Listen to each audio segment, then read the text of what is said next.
Tonight on Y News. The Supreme Court sets oral arguments for Senator Laila de Lima's petition for a temporary restraining order on March 14.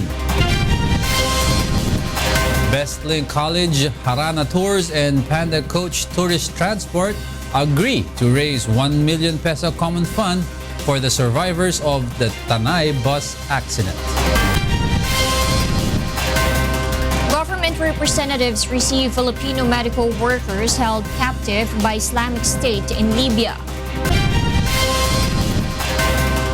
The Mining Industry Coordinating Council sets a 3-month duration for the review of DENR's mining closure and suspension orders. And the Bureau of Customs public auction today collects additional revenue of more than 17 million pesos. Y News begins now. From the UNTV News and Rescue Command Center, this is Y News with Angelo, Castro III, and Darlene Basingan. Authorities are monitoring an area in Sulu where the remains of beheaded German national Jürgen Gustav Kantner is believed to have been disposed by the Abu Sayyaf group. Robbie de Guzman will tell us why. The Armed Forces of the Philippines, led by the Joint Task Force Sulu, is still searching for the remains of German national Jürgen Gustav Kantner, who was beheaded by the bandit group Abu Sayyaf. Colonel Cirilito Sobejana, commander of Joint Task Force Sulu, believes the beheading was carried out by ASG sub-leader Muammar Ascali, alias Abu Rami, in the town of Indanan. Indanan, yung area kung saan siya execute, no? Particularly sa Barangay Buwansa. At kaya naka-focus yung attention natin doon ngayon sa recovery effort. The AFP's priority now is to return his body to his family and to rescue the remaining ASG captives. Currently, ASG has 32 kidnapped victims. 7 of them are Filipinos and 25 are foreign nationals. Sobejana assures they have enough troops in the area and that they are taking extra precaution in their recovery effort due to the difficult terrain. Kasi kung makita mo yung terrain dito, medyo may mga bundok, may mga swamp, may mga mangrove areas, marami talagang but anyway, we are doing our best effort. The military has already captured several ASG strongholds, leaving the bandit group with only few areas to hide in. The AFP also insists they have not failed in their intelligence operations against the ASG. There is no failure intelligence. Patuloy ang ating gathering ng intelligence reports and information. Subalit, ang kabuuan ng operation natin against the Abu Sayyaf group ay isang komplikadong sitwasyon at hindi purely intelligence information lamang ang involved. AFP is also optimistic in achieving their goal within 6 months. Isa yan sa directive na natanggap natin kahapon from the Armed Forces of the Philippines na no let-up operation tayo kahit pa may incident na nangyari na beheading. Robbie de Guzman, UNTV News and Rescue, Philippines. The German government says the Abu Sayyaf group must not be allowed to go unpunished for killing its elderly German captive. June Soria will tell us why. Germany condemns the beheading of Jürgen Kantner, an elderly German captive by Islamic State-linked Abu Sayyaf militants who posted a video of the killing after a deadline for a $600,000 ransom passed. Kantner had appealed for help twice in short video messages, saying he would be killed if ransom were not paid. German Foreign Minister Sigmar Gabriel says the perpetrators must not be allowed to go unpunished. Wir müssen leider davon ausgehen, dass die Nachrichten aus den Philippinen richtig sind, dass der entführte deutsche Staatsbürger nicht mehr am Leben ist. Und natürlich erschüttert es zu sehen, wie brutal und unmenschlich hier mit einem Menschenleben umgegangen wurde. Die Ermordung kann man nur abscheulich finden und es zeigt, mit welchen Methoden hier der internationale Terror bereit ist zu verarbeiten. Unser tiefes Mitgefühl gilt in dieser Situation natürlich den Angehörigen und Freunden, die in den letzten Wochen vieles versucht haben, um doch einen besseren Ausgang der Entführung zu ermöglichen. Natürlich werden die deutschen zuständigen Behörden gemeinsam mit den philippinischen Behörden alles dafür tun, dass wir dort die Täter dingfest machen können, denn ein solches Verbrechen darf nicht ungestraft bleiben. Despite the Philippine government's confirmation through a statement by Presidential Peace Advisor Jesus Doresa, the German government says the authenticity of the video must be first confirmed. Ich kann dazu nur sagen, allein die Bilder, die ich gesehen habe und auch die Texte dazu waren erschütternd, machen einen tief betroffen und lassen einen fragen, was Menschen dazu verleiten kann, solche grausamen, barbarischen Untaten zu begehen. Aber ich bin hier und jetzt nicht in der Lage, Ihnen zu bestätigen, ob es sich um ein authentisches Video handelt. Und zu dem betreffenden Fall gilt das, was ich eigentlich hier immer sage, dass sich die Bundesregierung grundsätzlich zu dieser Art von Entführungsfällen nicht äußert. On the other hand, Foreign Affairs Secretary Perfecto Yasay Jr. says authorities are still determining if Katner was ill, so the ASG just decided to execute him. He also stressed that the Philippine government has sought help from international allies, particularly in using modern technology for the immediate identification of the ASG's exact location and to rescue the remaining hostages. Based on the report, the Abu Sayyaf still holds more than 20 hostages who are mostly Vietnamese, some Asian nationalities, and Filipinos. Malacanang expresses condolences to the bereaved family of Katner and vows to continue its intensified operations against the bandit group. We reiterate our deepest condolences to the German people and to the family of Mr. Kantner. And not only do we empathize, but we sympathize with them. However, I'm sure the President's commitment is to ensure that these things will be addressed and curtailed in as soon as possible manner. Jun Suriao, UNTV News and Rescue, Philippines. There is no immediate relief coming for detained Senator Laila de Lima as the Supreme Court sets the hearing for her petition on March 14. Roderick Mendoza will tell us why. Senator Laila de Lima fails to secure immediate relief against the Muntinlupa trial court that ordered her arrest and detention for illegal drug trading charges. Her lawyers filed a petition before the Supreme Court yesterday praying for a status quo ante order to nullify the orders issued by Judge Juanita Guerrero of Muntinlupa RTC Branch 204. During today's Antbank session, the justices decided to direct the trial court judge to comment on the petition. Other respondents were asked to comment as well, including PNP Chief Ronald De La Rosa and the Chief of PNP Custodial Center, where the senator is currently detained. The court directed the respondents to submit their comment to the petition and the application for temporary restraining order and/or SQA within a non-extendable period of 10 days from today or until March 10, 2017. The High Court also directed that the petition be heard on oral arguments on March 14 at 2 in the afternoon.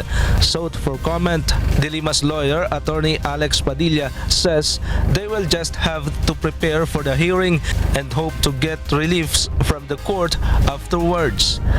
Apart from asking the High Court to free De Lima, her lawyers also want the court to stop the proceedings in her case. They insisted that her arrest and subsequent detention was illegal because the judge issued the arrest order with undue haste.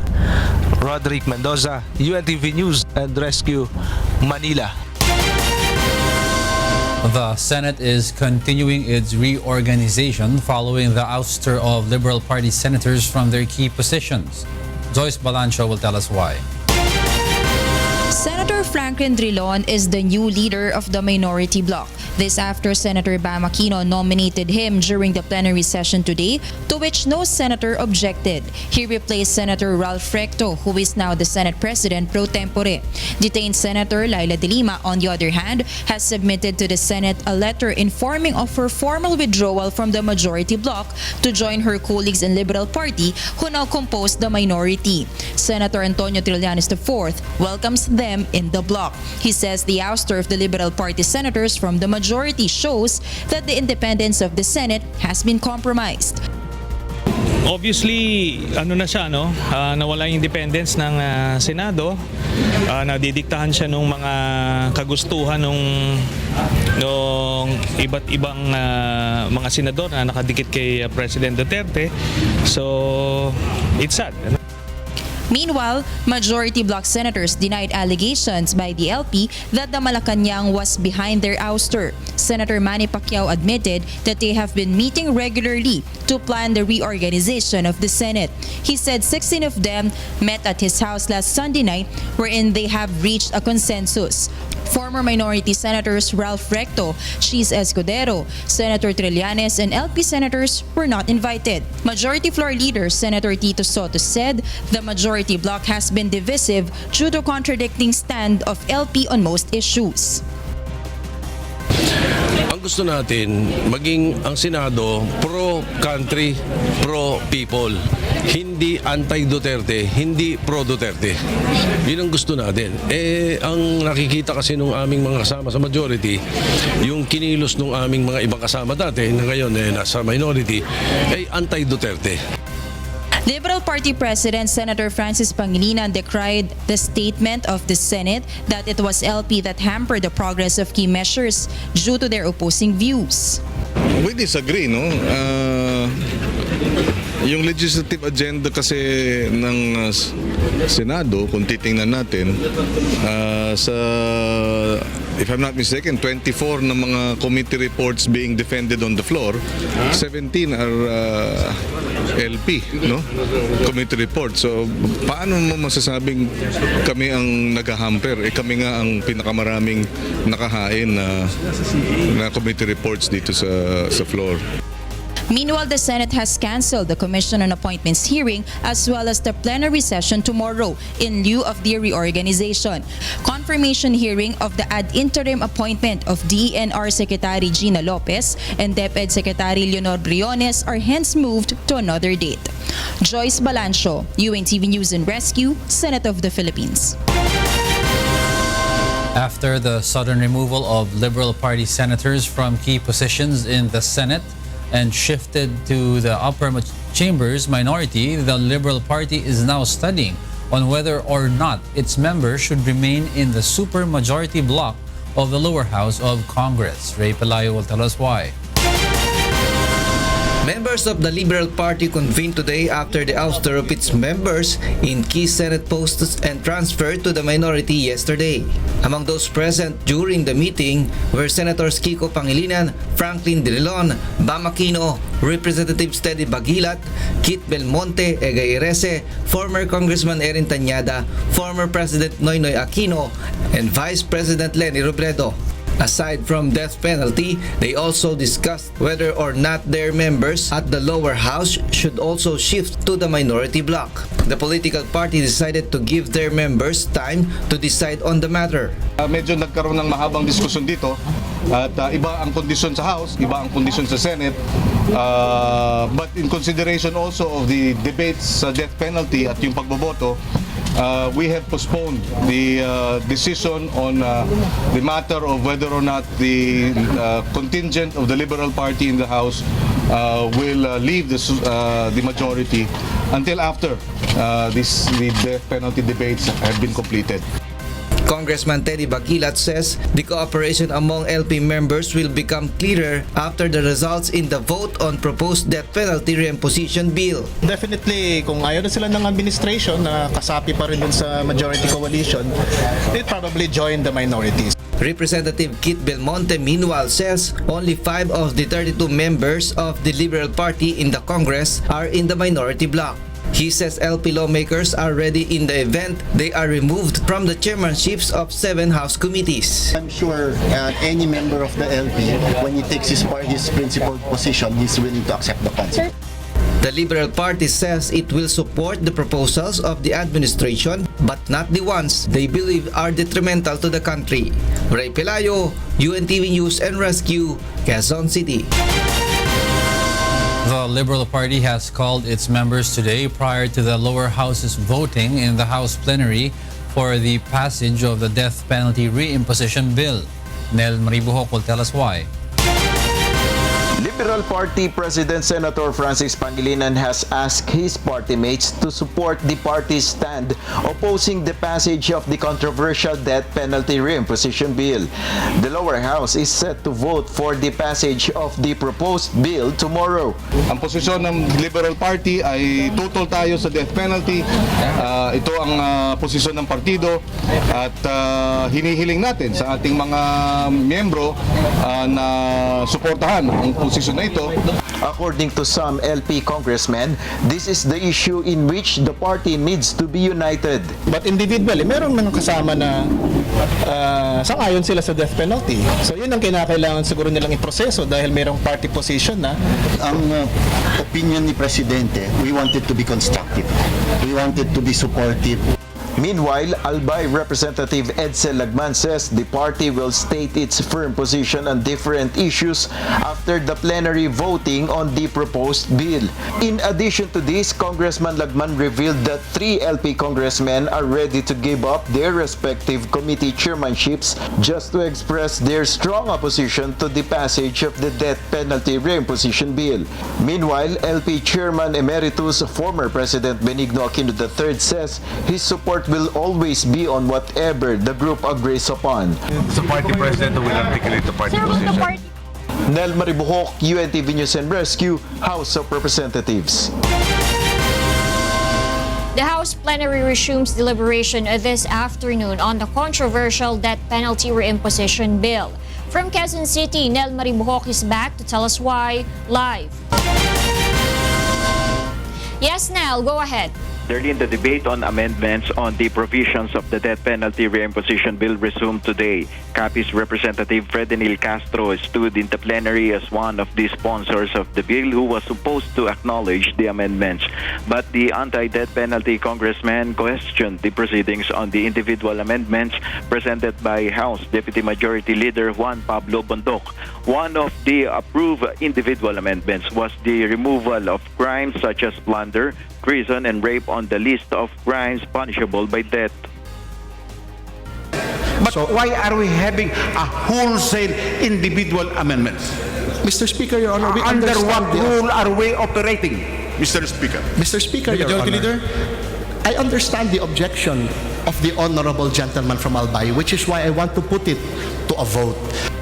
Opposition congressmen continuously questioned the proceedings and asked for a nominal voting for the approval of amendments. Instead, viva voce, House Deputy Speaker Raneo Abu approved the motion to suspend the proceedings of the period of amendments, pending the issue on how every members of the lower house should vote on the amendments, as insisted by Congressman Lagman. At 6:24, the session on the plenary adjourned. Darlene?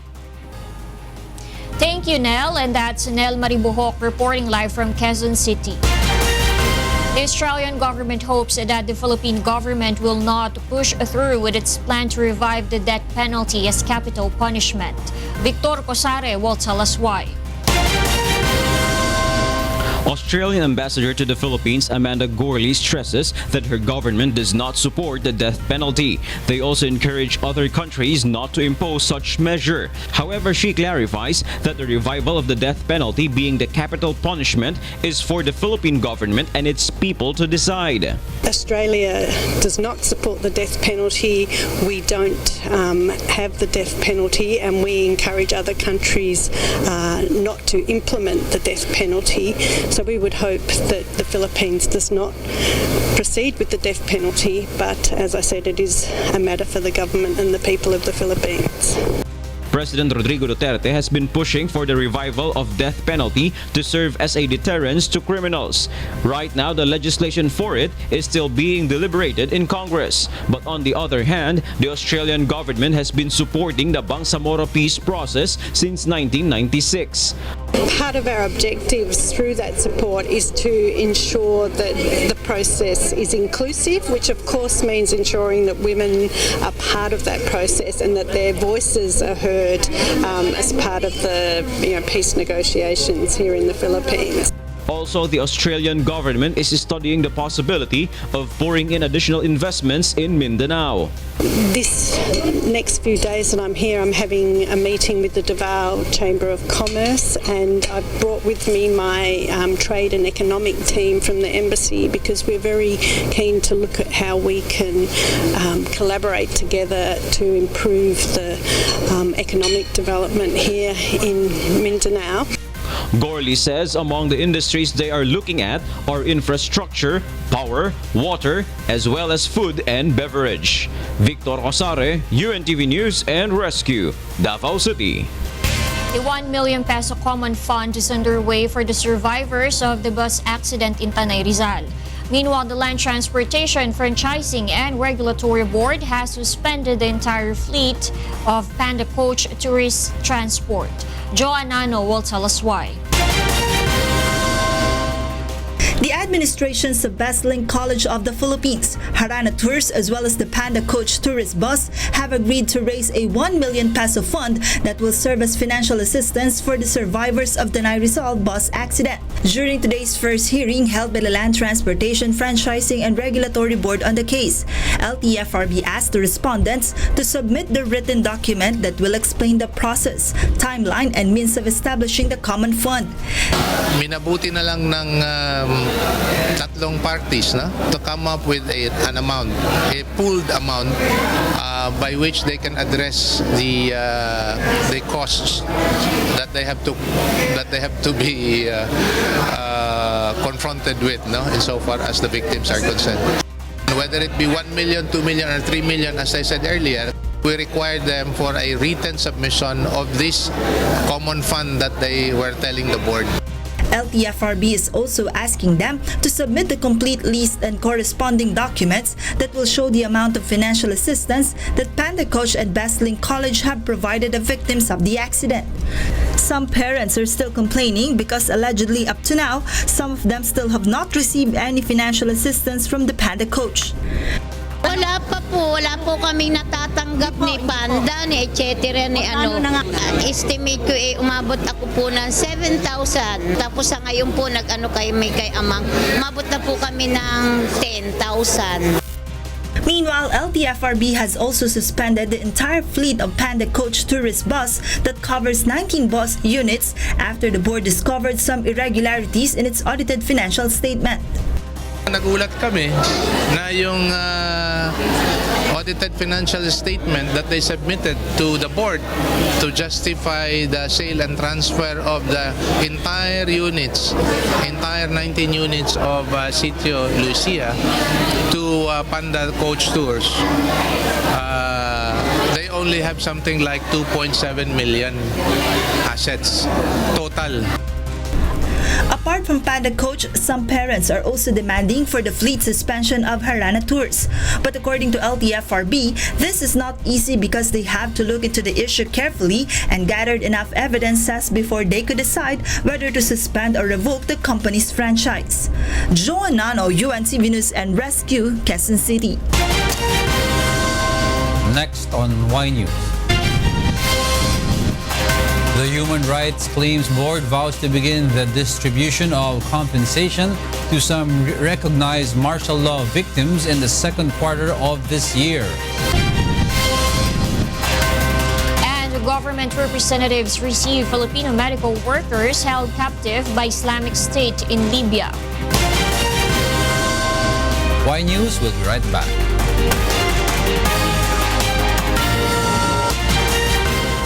President Rodrigo Duterte reiterates his directive to dismiss all errant cops who refuse to report for their reassignment to Basilan.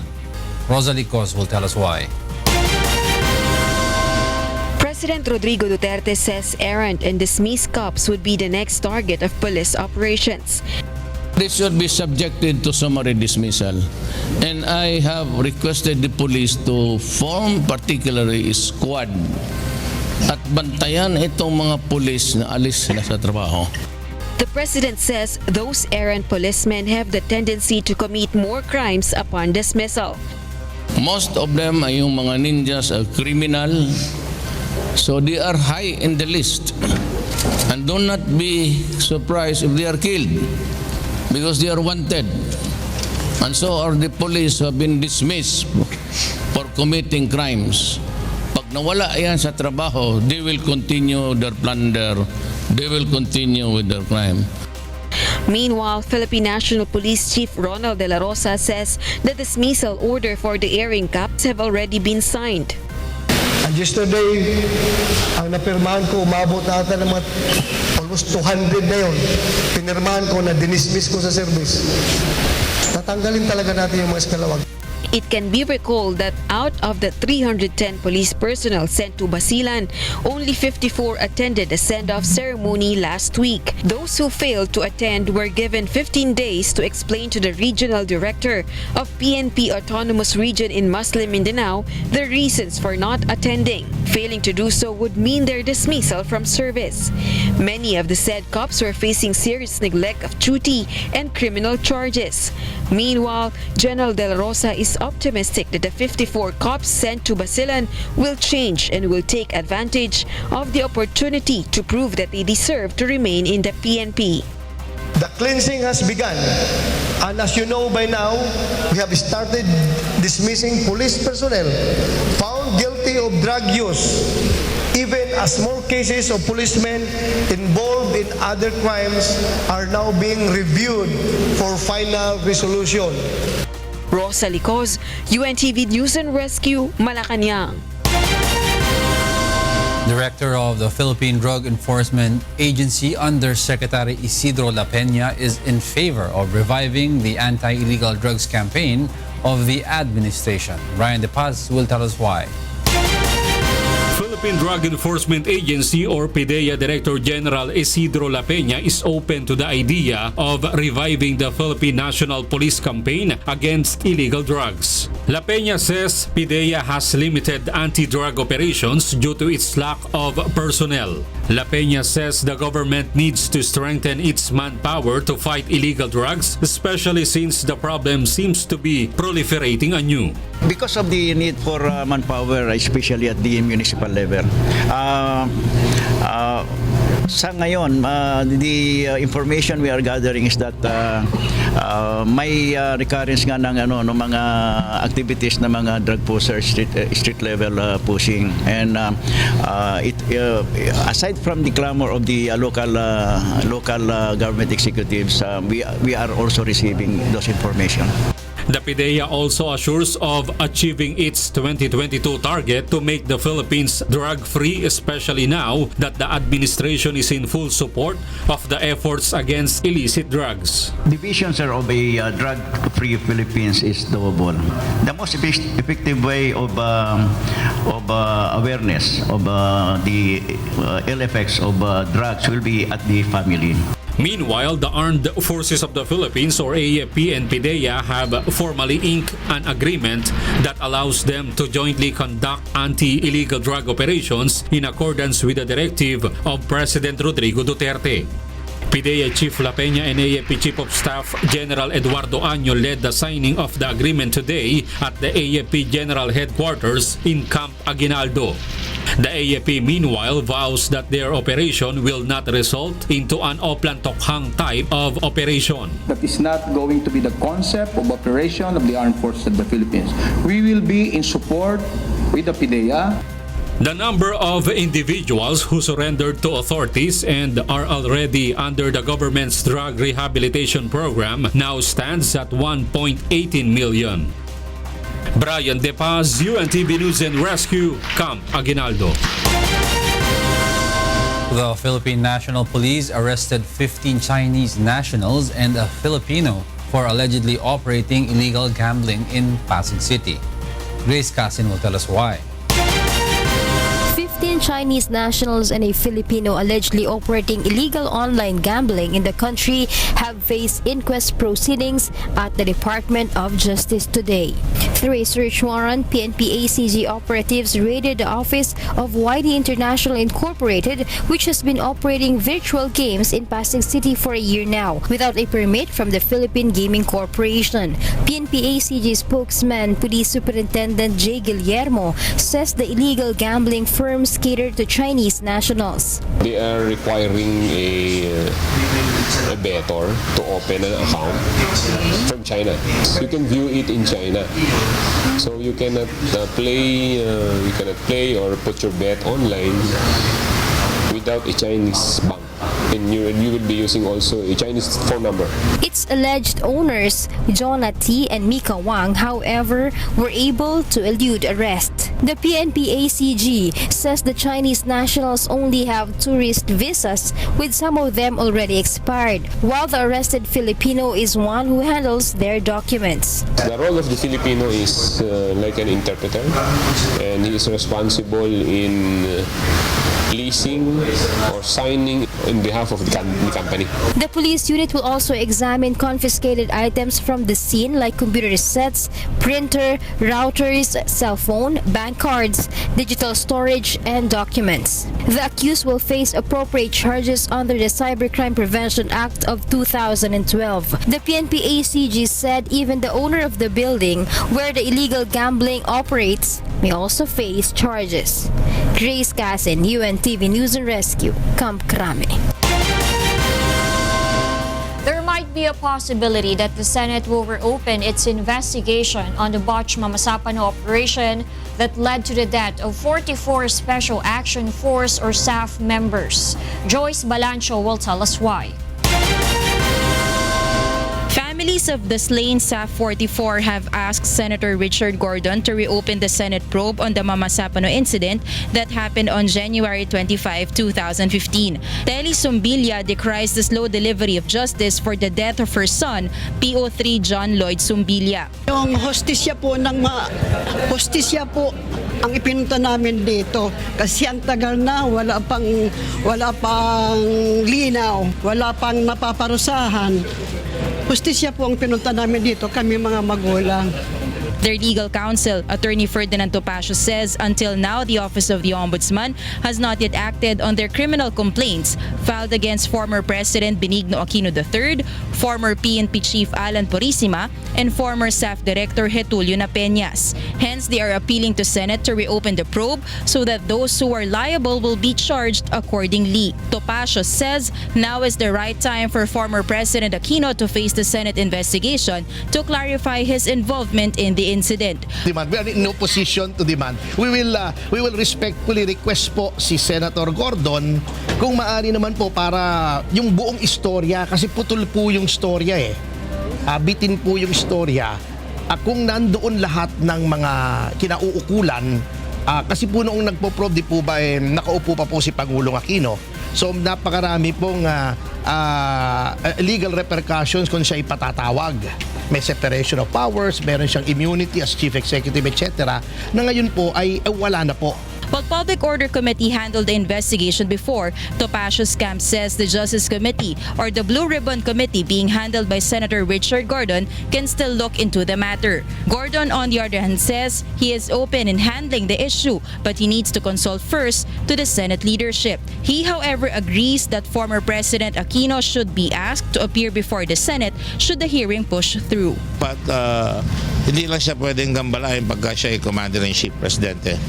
Dahil maaaring gawing lokohan ng mga kaso ibibigay sa kanya, hindi na siya makapag-concentrate. Pero ngayon hindi na siya presidente, pwede siyang patawag.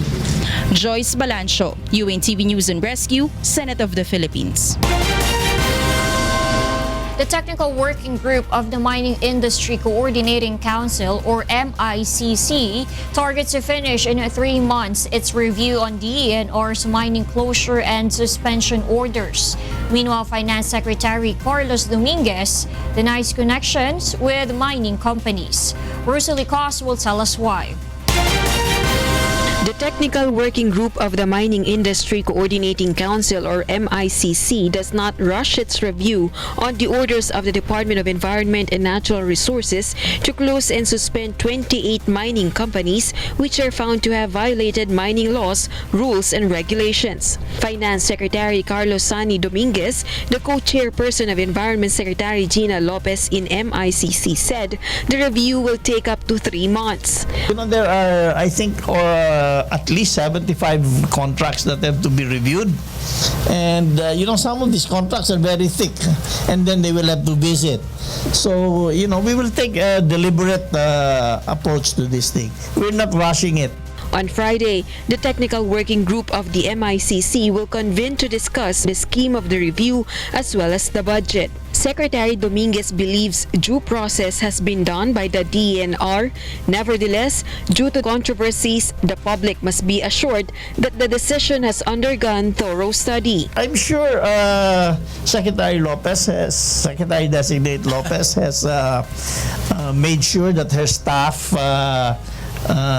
did the due process, but since it is very controversial, I think it's important for the public, particularly the mines and the municipalities who are affected, to know that these indeed are true. Meanwhile, Finance Secretary Dominguez denied allegations he has connections with some mining companies. He said he had been engaged in mining industry twice in his life. In 2003, when he was the chief executive officer of a copper smelting company, and in 2006 when he was invited to rehabilitate Rapu-Rapu Albay.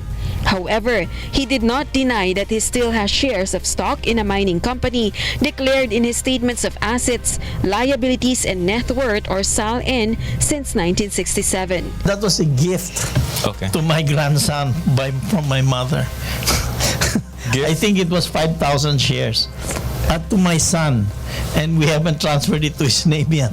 Rosa Licoz, UNTV News and Rescue, Malacanang. A group of Filipino medical workers are now ready to return to the Philippines following months of harrowing captivity in Islamic State. Marge Pelayo will tell us why.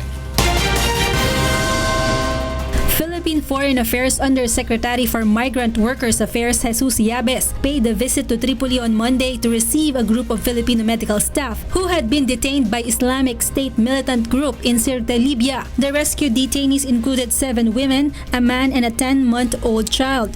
اليوم وصل المبعوث الخاص للرئاسة الفلبينية قادما من العاصمة مانيلا لاستلام الطاقم الطبي الفلبيني، الممرضات والممرض والطفلة الصغيرة التي يبلغ عمرها 10 شهور.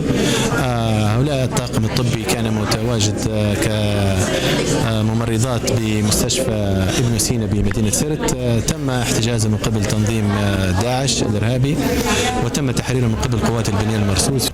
A ceremony and news conference were held in Tripoli on Monday for the envoy to receive the freed nurses who were kept hostage in Sirte to serve Islamic State fighters. One of the nurses described the conditions her and her colleagues lived in under ISIS.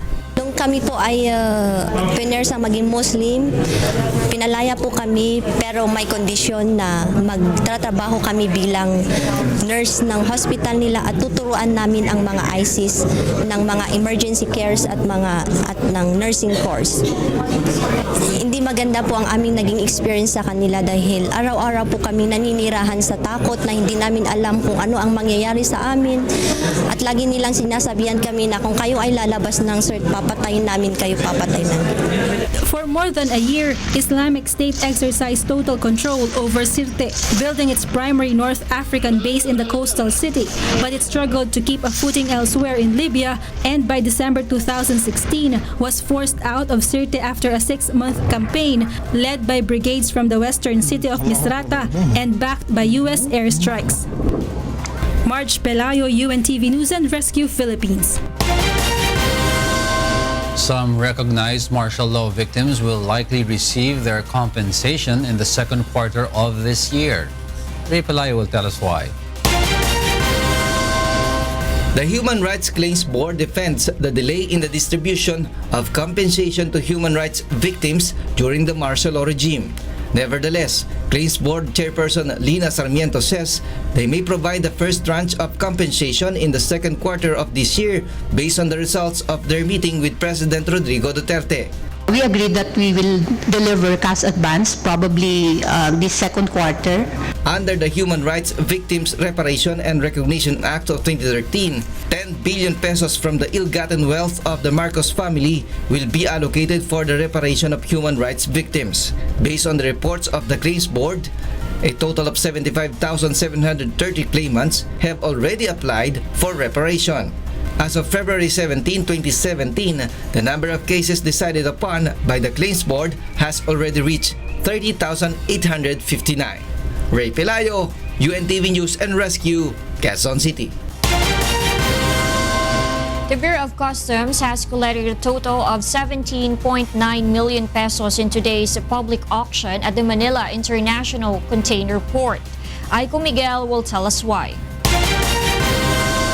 13 enterprises joined the public auction this afternoon headed by the Bureau of Customs.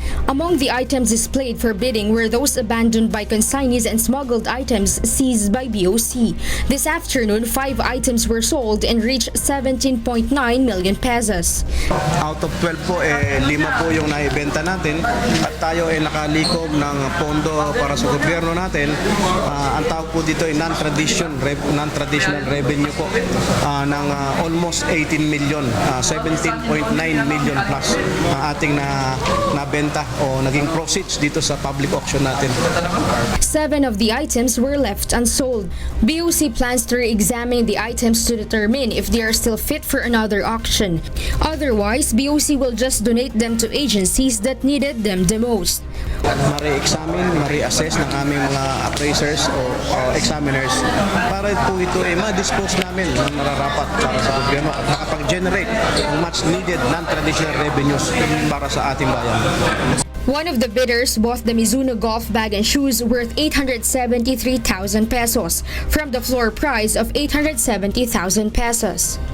Ang first intention namin is to help the government para makapag-create sila ng earnings para sa ating gobyerno. At isa pa, matulungan din natin ang gobyerno kasi yung decongestion dito sa atin, yung port natin masyadong marami na ring nai-stock at minsan mga nabubulok na. Meanwhile, the consignees of the 2 luxury cars appealed that their units be delisted from those up for public bidding. One is a 2005 Ferrari F430 with a floor price of 5,196,000 pesos. And the other is a 2006 Lamborghini Murcielago which has a floor price of 7,200,000 pesos. Starting yesterday, the consignees were given 30 days to submit their explanation to the Law Division of the Bureau of Customs why they were not able to claim the cars upon the arrival last August 2016. Other BOC officials together with the Commission on Audit were present to ensure transparency in the bidding process and to assure the bidders the amount collected from the bidding will go directly to the National Treasury. Aiko Miguel, UNTV News and Rescue, Bureau of Customs. Medical experts from other countries are in favor of using dengue vaccine as part of the national immunization program of the Department of Health. However, they argue that experts and not politicians have the right to decide on what dengue vaccine is more effective. Aiko Miguel is back to tell us why. While some lawmakers are denouncing the implementation of a recent dengue vaccination program in the country, several health experts from other countries are expressing their support to the government's effort to use a dengue vaccine. Professor Zulkifli Ismail of Malaysia says that although the said dengue vaccine has yet to be implemented in his home country, he and other experts are commending DOH for taking steps to prevent proliferation of the disease brought by the Aedes aegypti. It is approved in 14 countries at the moment, and it is used in the public sector among school children in the Philippines, and that's a good move. Professor Uza Thisiakorn of Thailand, meanwhile, says they see no safety and health issues from the vaccine since it is already tested. They say the vaccine is approved in other countries, further noting that the Philippine government should let health experts be the one to determine what dengue vaccine to use. Once I was in a Congress hearing, And I've mentioned to them that, prioritizing vaccines need an ETAG, need an expert in vaccine to be able to really make recommendations, just as WHO is recommending it.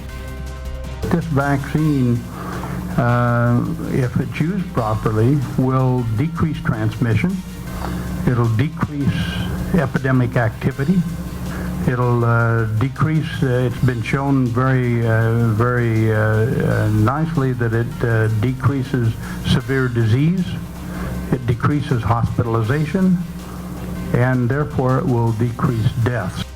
DOH's report reveals that the number of dengue cases across the country in 2016 has already reached 200,000. The Philippines is among the Asian countries with the highest number of dengue cases. Meanwhile, the health department is set to implement its third dengue vaccine injection to children aged 9 years old and above in public schools in selected regions. Aiko Miguel, UNTV News and Rescue, Quezon City. Coming up, Sony unveils the world's first 4K HDR screen smartphone and slow-motion camera function. And over 900 bulldogs gather in Mexico City in a world record attempt. More from my news after this break.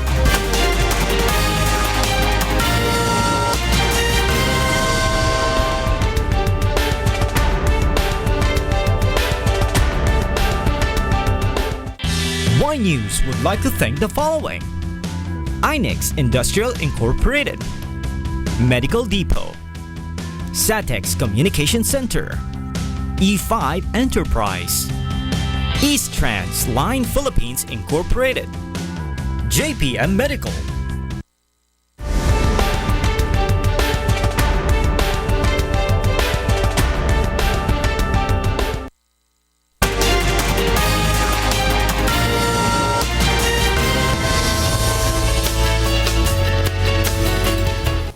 The northeast monsoon is affecting northern Luzon, while the easterlies are affecting the eastern section of southern Luzon and of Visayas and Mindanao. Pag-asa says light rains will be experienced in Cagayan Valley, Cordillera, and Aurora. Isolated light rains are expected in the Ilocos region, while isolated rain showers and thunderstorms will prevail over Metro Manila and the rest of the country.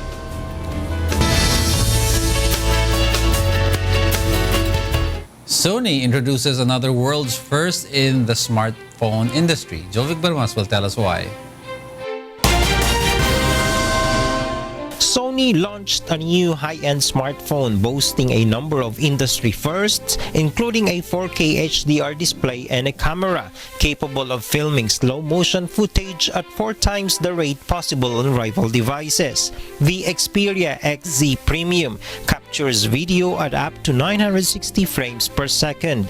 The Sony Super Slow Motion capability enables you to capture a life in impressive slow motion detail that is so precise, it will reveal the things beyond the human visions.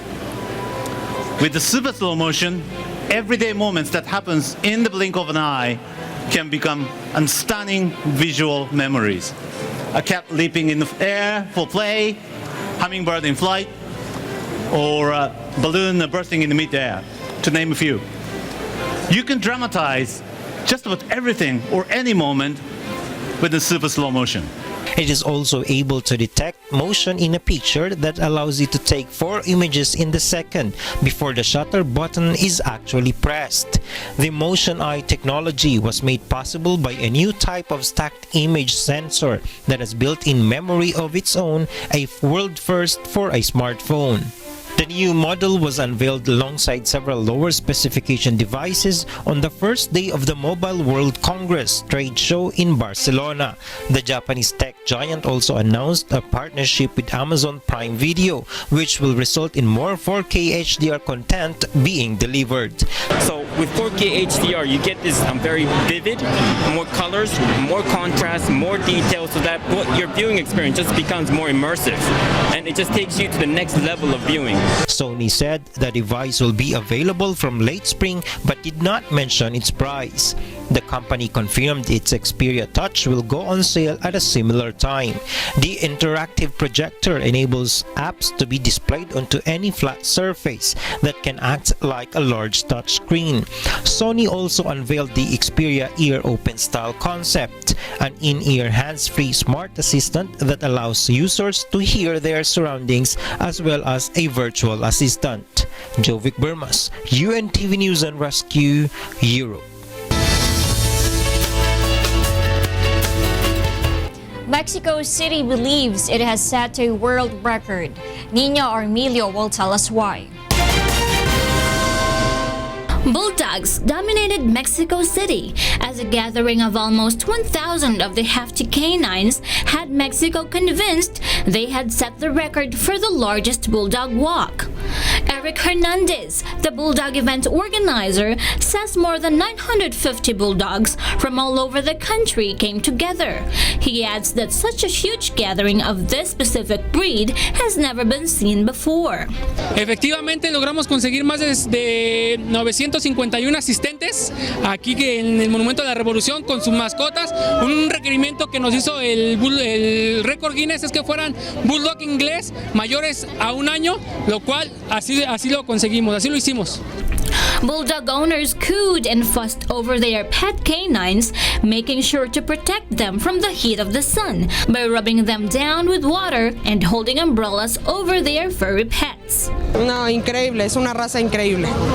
Ay, porque es una raza muy cariñosa, aunque muchos piensan que son agresivos, la verdad es una raza muy noble y muy tierna. Data from the event will be sent to the Guinness organization for official certification of the record.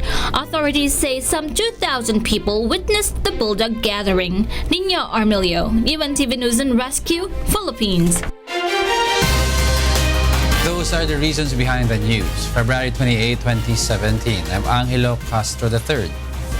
Reasons we delivered to you as they unfold. I'm Darlene Basingan. Because we need to know. We will always ask why. Thank you for watching. Why News.